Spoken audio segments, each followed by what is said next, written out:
Selamat pagi. Apa kabar pemirsa TVR Parlemen dimanapun Anda berada? Tentunya berjumpa kembali dalam program TVR 09 bersama saya Alfat Rizky dan juga rekan saya. Dan bersama saya Elisa Purba. Pemirsa, dalam 30 menit ke depan kami akan menyajikan kepada Anda sejumlah berita nasional. Khususnya dari sudut pandang DPR RI sebagai referensi Anda untuk memahami dinamika politik, hukum, ekonomi, sosial, dan budaya di Indonesia. Pemirsa TVR Parlemen, inilah TVR 09 selengkapnya.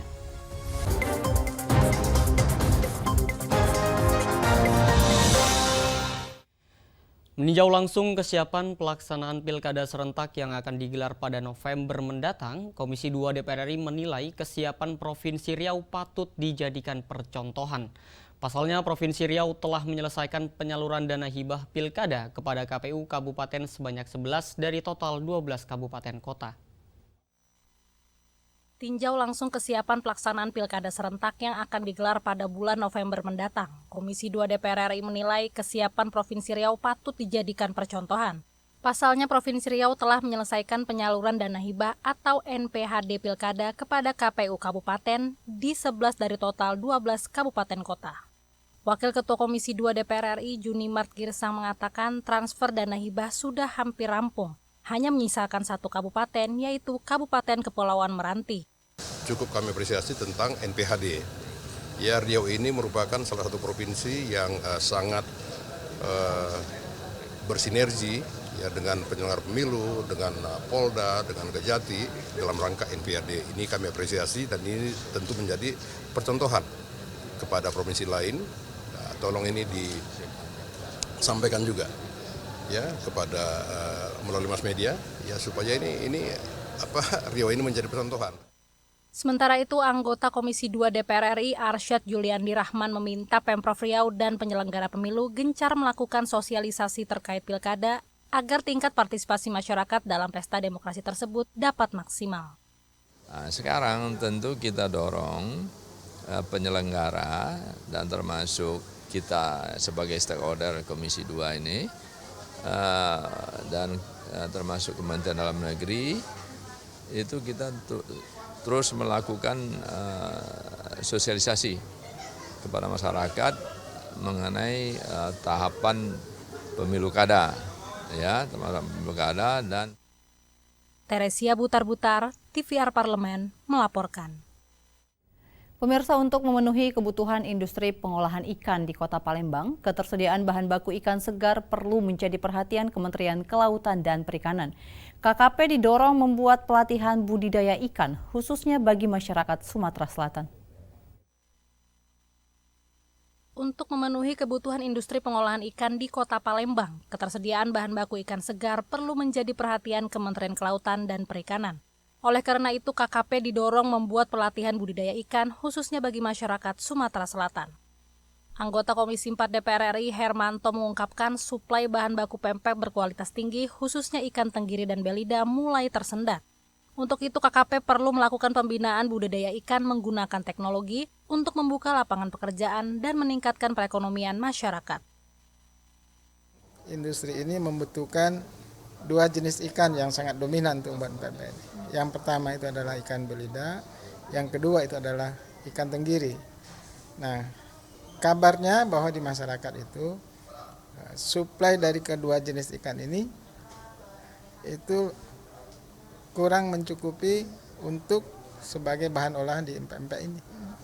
Oleh karena itu kami punya concern ini meminta kepada pihak terkait, terutama kaitan dengan budidaya ikan, ya kan, yang dibidangi oleh Kementerian Kelautan Perikanan tentunya kan.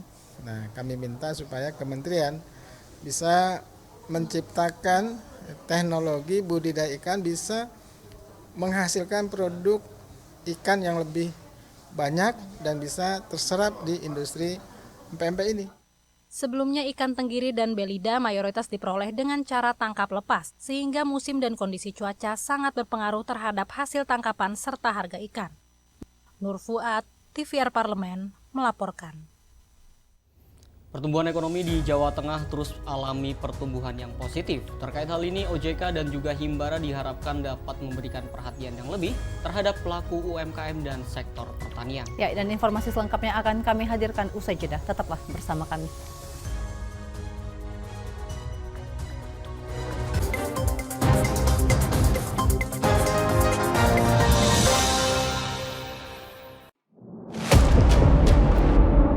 Sini ditambang. Konflik yang terjadi, Warga sini tidak mengizinkan. masalah yang tersisihkan menjadi kesenjangan sosial. Ya namanya rakyat kecil gak bisa apa-apa, mau komplain juga gak didengar. Sebab apa? Itu menyangkut isi perut kami semua. Bagaimana memutus keterbatasan untuk didengar? Jadi kalau misalnya masyarakat sudah merasa tidak lagi ada yang memperjuangkan aspirasinya, maka masyarakat memang sangat berhak untuk meminta dewan yang mewakili mereka di parlemen. Kami menyusuri batas-batas peristiwa, mengurai berbagai polemik yang terjadi, meluruhkan suara-suara marginal, menjadi nyata dalam setiap aspirasi, melaksanakan tugasnya sebagai wakil rakyat. Saksikan Aksi Dewan setiap hari Senin dan Rabu pukul 10.30 waktu Indonesia Barat hanya di TVR Parlemen. DPR RI memiliki fungsi diplomasi dalam menjalankan politik luar negeri sesuai dengan pasal 116 Undang-Undang MD3. Kontribusi aktif BKSAP DPR RI memainkan peranan penting dalam memenangkan persaingan global melalui IPU, IPA, IPPF, AIPA, dan PUIK. BKSAP memiliki komitmen yang tinggi dalam krisis kemanusiaan dunia. Fungsi diplomasi dijalankan untuk mendukung upaya pemerintah dalam melaksanakan politik luar negeri.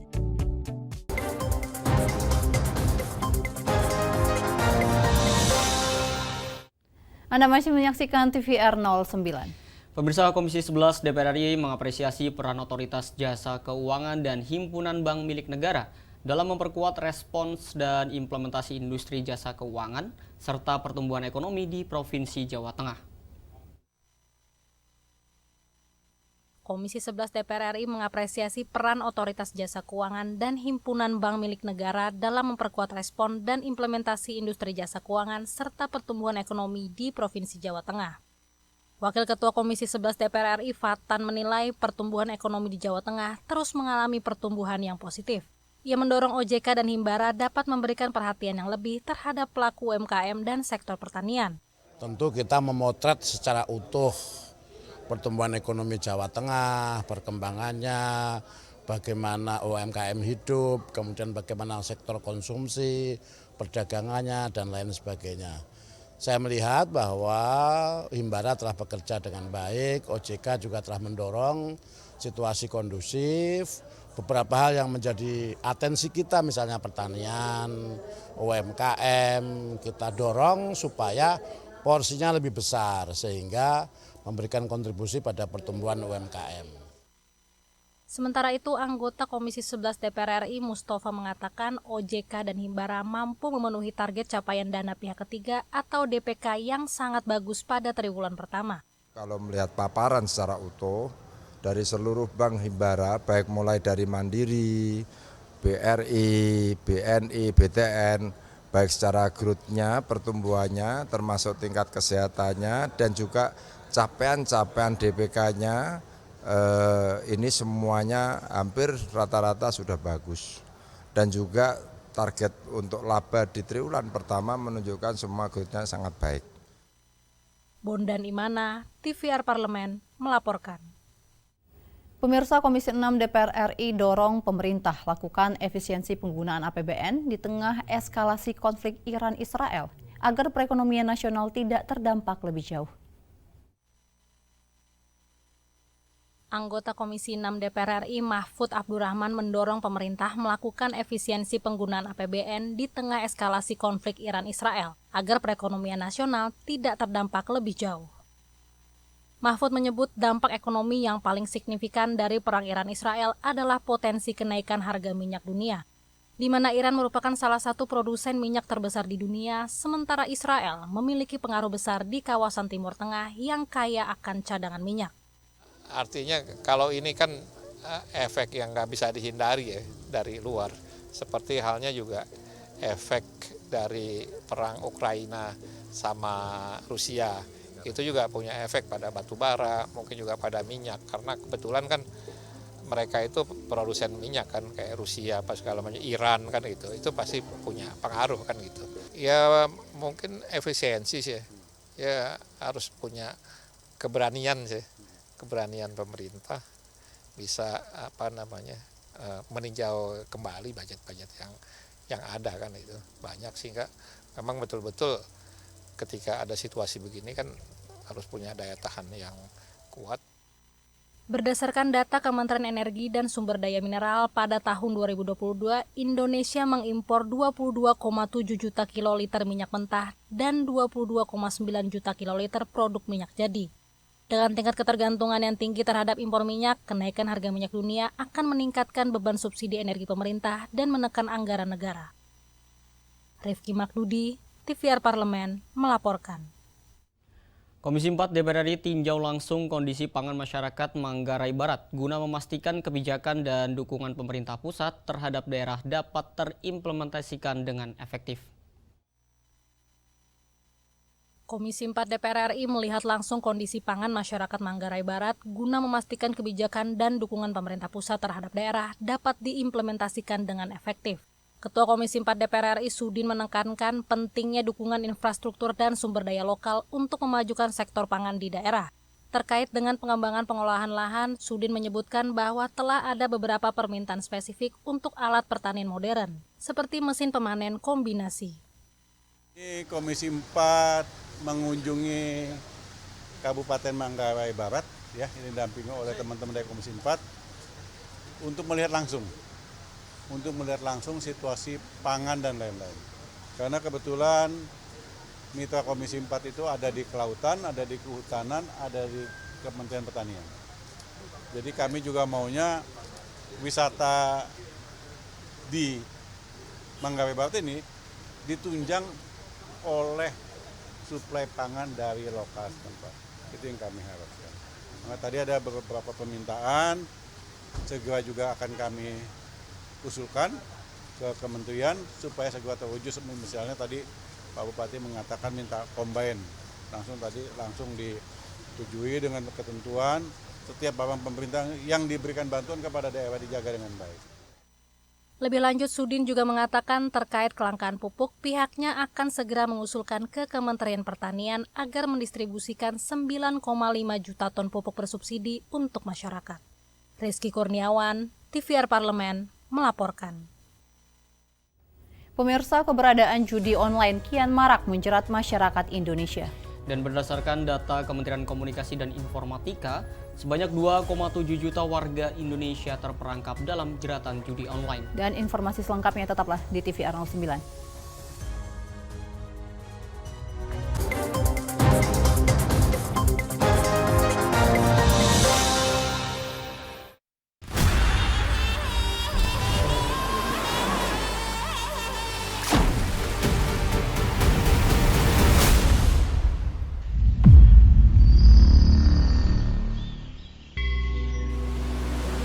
Air tak hanya penting untuk kehidupan manusia. Air juga punya kekuatan besar dalam politik dan demokrasi. 2,2 miliar manusia tak memiliki akses terhadap air bersih. Di banyak wilayah, kekurangan air dan distribusi yang tidak merata merupakan masalah yang mendesak. Air menjadi sumber konflik. Sengketa atas air dapat memiliki dampak politik yang signifikan. Air harus dikelola secara demokratis untuk memastikan pengelolaan air yang transparan, akuntabel, dan melibatkan partisipasi publik. Air bukan hanya sumber daya, tetapi juga hak asasi manusia yang mendasar. Kita harus mengambil langkah nyata untuk bekerja bersama menuju masa depan di mana semua orang memiliki akses ke air bersih. Bertindaklah mulai hari ini. Dukung Forum Air Dunia 2024. Suarakan pendapat dan kepedulian kamu sehingga kita bisa membuat perbedaan yang nyata.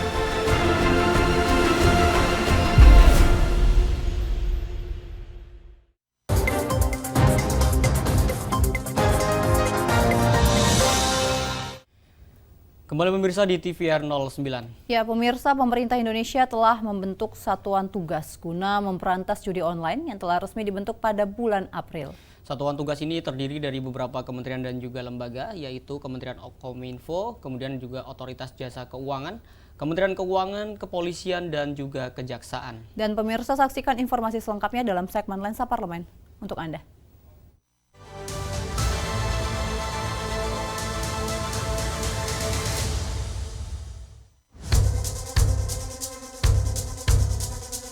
Keberadaan judi online kian marak menjerat masyarakat Indonesia. Kementerian Komunikasi dan Informatika bahkan menyebut ada sekitar 2,7 juta warga Indonesia terperangkap dalam jeratan judi online. Pemerintah Indonesia pun tidak tinggal diam. Satuan tugas untuk memberantas judi online telah resmi dibentuk pada bulan April. Satuan ini terdiri dari beberapa kementerian dan lembaga, diantaranya Kementerian Kominfo, Otoritas Jasa Keuangan, Kementerian Keuangan, Kepolisian, dan Kejaksaan. Kebijakan pemerintah ini mendapat respon positif dari Komisi 3 DPR RI. Keterlibatan beberapa kementerian dan lembaga diyakini membuat langkah pemberantasan judi online menjadi efektif. Pasalnya selama ini upaya pemberantasan dilakukan secara terpisah, mengingat ada beberapa aspek yang menjadi perhatian dalam menumpas bisnis haram itu, mulai dari penegakan hukum, pengaturan ruang siber, dan pengawasan transaksi keuangan. Anggota Komisi 3 DPR RI Ade Rosi Hoirunisa menilai pekerjaan lintas sektor ini seharusnya dapat mempersempit ruang gerak pelaku bisnis judi online. Ia pun berharap Satgas dapat bergerak menelusuri hingga ke setiap provinsi. Ini juga terbukti kemarin kawan-kawan kita di Polda Banten dengan Polres Tangerang, ya, alhamdulillah sudah menggerebek salah satu khususnya tiga tempat judi-judi online besar yang ada di Tangerang. Ya, saya mengapresiasi dan saya harap kerja-kerja luar biasa ini bisa terlaksana di beberapa provinsi, karena saya yakin judi online ini bukan hanya satu tempat saja, hampir semua provinsi, khususnya provinsi-provinsi besar, ya, ini terdapat judi online-nya. Anggota Komisi 3 DPR RI Rano Alfat berharap Satgas Judi Online seharusnya tidak hanya bergerak menyisir pelaku di dalam negeri. Jadi gabungan lintas ini cukup bagus karena kenapa? Karena juga untuk mengecek sebetulnya judi online ini kan internasional, transaksinya juga rata-rata sifatnya online. Nah, ini penting dari keuangan, terus juga kepolisian terutama sebagai sektor utama, mungkin kejaksaan. Nah, ini penting nanti lebih mempercepat lah. Menurut data Pusat Pelaporan dan Analisis Transaksi Keuangan atau PPATK, selama periode 2017-2022 ada sekitar 157 juta transaksi judi online di Indonesia. Total nilai perputaran uangnya mencapai 190 triliun. Maka dari itu, kehadiran Satgas digadang-gadang sebagai strategi jitu untuk mengoptimalkan pemberantasan judi online di Indonesia.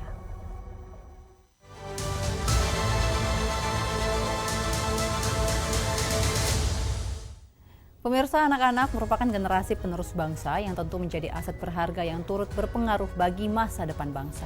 Dan berkaitan dengan hal itu, maka tumbuh kembang anak ini menjadi bagian dari tanggung jawab kita dengan sejak dini memberikan hal-hal positif bagi para penerus bangsa ini. Dan salah satu hal positif yang tentunya dapat pemirsa berikan bagi anak-anak dan tentunya juga bermanfaat bagi tumbuh kembangnya, yaitu wisata edukasi di Perpusnas. Seperti apa dan bagaimana? Jangan kemana-mana, tetaplah bersama kami di TVR 09.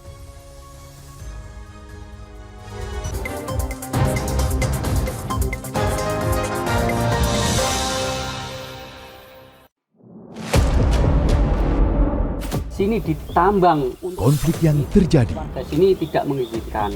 Masalah yang tersisihkan menjadi kesenjangan sosial. Ya namanya rakyat kecil gak bisa apa-apa, mau komplain juga gak didengar. Sebab apa? Itu menyangkut isi perut kami semua. Bagaimana memutus keterbatasan untuk didengar? Jadi kalau misalnya masyarakat sudah merasa tidak lagi ada yang memperjuangkan aspirasinya, maka masyarakat memang sangat berhak untuk meminta dewan yang mewakili mereka di parlemen. Kami menyusuri batas-batas peristiwa, mengurai berbagai polemik yang terjadi, meluruhkan suara-suara marginal, menjadi nyata dalam setiap aspirasi, melaksanakan tugasnya sebagai wakil rakyat. Saksikan Aksi Dewan setiap hari Senin dan Rabu pukul 10.30 waktu Indonesia Barat hanya di TVR Parlemen.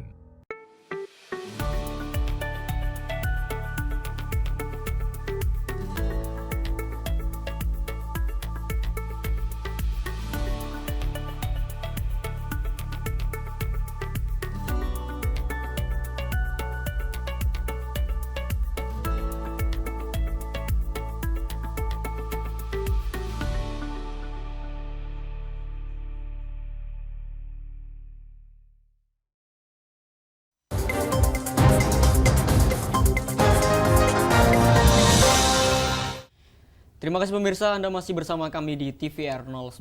Nah, tadi kita sudah membahas mengenai Perpustakaan Nasional. Ini informasi untuk Anda bahwa perpustakaan ini menjadi perpustakaan tertinggi di dunia. Memiliki 24 lantai dan juga terletak di Jalan Medan Merdeka Selatan, Jakarta. Tentunya sangat dekat ya Lisa, apalagi bagi para masyarakat yang tinggal di Jakarta untuk berwisata edukasi tentu sangat dekat. Karena memang selain menyediakan koleksi buku untuk berbagai kalangan usia, Perpusnas juga menyediakan berbagai kegiatan untuk anak-anak mulai dari balita hingga usia sekolah. Dan tentunya tanpa berlama-lama lagi, mari kita saksikan liputan selengkapnya wisata edukasi anak di Perpusnas pada segmen Intips, informasi dan tips berikut ini.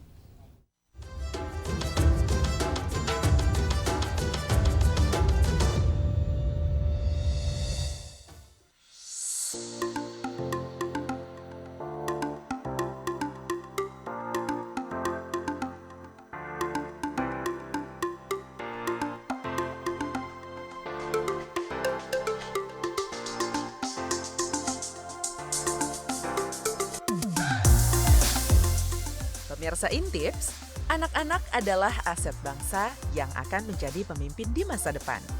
Maka dari itu, sedari kecil kita harus memberikan kegiatan positif untuk tumbuh kembangnya. Intips kali ini akan mengajak anak-anak ke tempat seru untuk berwisata sekaligus mengedukasi. Yap, kita akan berjalan-jalan ke Perpustakaan Nasional yang ramah anak.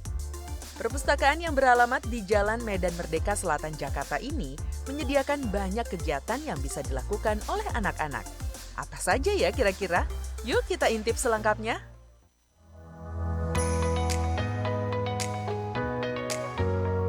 Perpustakaan tertinggi di dunia ini terdiri dari 24 lantai. Nah, di lantai 7 Perpusnas ada spot yang dikhususkan untuk layanan anak-anak. Di sini banyak koleksi buku khusus anak, mulai dari balita hingga usia sekolah loh. Desain ruangan baca yang berwarna-warni ini ikut membangun nuansa ramah anak yang ceria dan imajinatif. Selain datang perorangan, ternyata Perpusnas juga menerima kunjungan rombongan anak-anak. Seperti kunjungan yang dilakukan oleh Dizon Preschool Cideng berikut ini. Wah, kelihatan seru ya. Anak-anak sedang melihat apa itu? Ternyata ada kakak pustakawan yang sedang melakukan atraksi sulap. Sulap edukatif ini adalah salah satu layanan unggulan Perpusnas yang khusus dilakukan untuk anak-anak. Sulap edukatif ini adalah upaya untuk meningkatkan literasi anak yang dikemas dengan metode sulap yang menarik. Jadi dari kecil itu sudah kita tanamkan bahwa anak-anak itu loh, banyak loh informasi yang bisa didapatkan dari buku. Contohnya di layanan anak-anak itu kan ada sulap ya. Nah, biasanya materi-materi sulap itu diambil dari buku dan biasanya terakhir daripada pertunjukan itu nanti Pak tukang sulapnya pustakawan kita itu memberitahu bahwa sulap itu adalah trik-trik dan bisa dipelajarin. Nah, dipelajarin itu dari mana? Bisa belajar dari buku. Jadi kita itu memberikanlah edukasi berliterasi untuk anak-anak kita menjadi bekal mereka ke masa depan. Meskipun anak-anak usia toddler belum fasih membaca, namun kegiatan ini bisa menumbuhkan kecintaan anak terhadap buku sedari dini. Di sekolah kami encourage mereka untuk cinta sama buku, cinta membaca. Walaupun mereka, khususnya murid saya di umur 2-3 tahun, walaupun mereka belum bisa baca, sekarang kan buku-buku udah sangat-sangat kreatif. Ada yang pop up, ada yang penuh dengan gambar, ada yang penuh dengan bunyi, warna. Dari situ dulu, kalau misalnya cinta dari bukunya dari kecil sudah terbentuk, itu nanti stepnya akan bertambah menjadi cinta membaca. Itu tujuan kami, goal kami adalah anak-anak menjadi cinta membaca, jadinya semakin banyak tahu, banyak ilmu. Selain layanan anak di lantai 5, anak-anak juga bisa melakukan berbagai kegiatan lainnya di Perpusnas. Seperti kegiatan menonton bersama di mini teater yang ada di lantai 8 Perpusnas. Wah, rasanya seperti nonton di bioskop ya. Berkapasitas 35 orang di dalam mini teater ini, anak-anak bisa menonton berbagai tayangan edukatif yang menghibur. Kalau begini sih tambah seru ya nonton bersama teman-temannya. Tertarik untuk berkunjung dengan rombongan anak-anak? Mudah banget nih caranya. Pemirsa bisa mengirimkan surat permohonan kunjungan ke Perpusnas. Namun kalau pemirsa hanya ingin datang dengan buah hati tercinta, bisa langsung datang ke Perpusnas ya. Weekend juga buka kok. Jika sudah lelah dan lapar, pemirsa juga bisa mengajak anak-anak untuk singgah ke kantin Perpusnas di lantai 4. Menunya cukup bervariasi dan ramah di kantong juga kok. Bagaimana liputan Intips kali ini? Semoga bisa menjadi inspirasi ya untuk alternatif destinasi wisata anak yang edukatif. Sekian dulu liputan Intips kali ini. Sampai jumpa di liputan Intips berikutnya.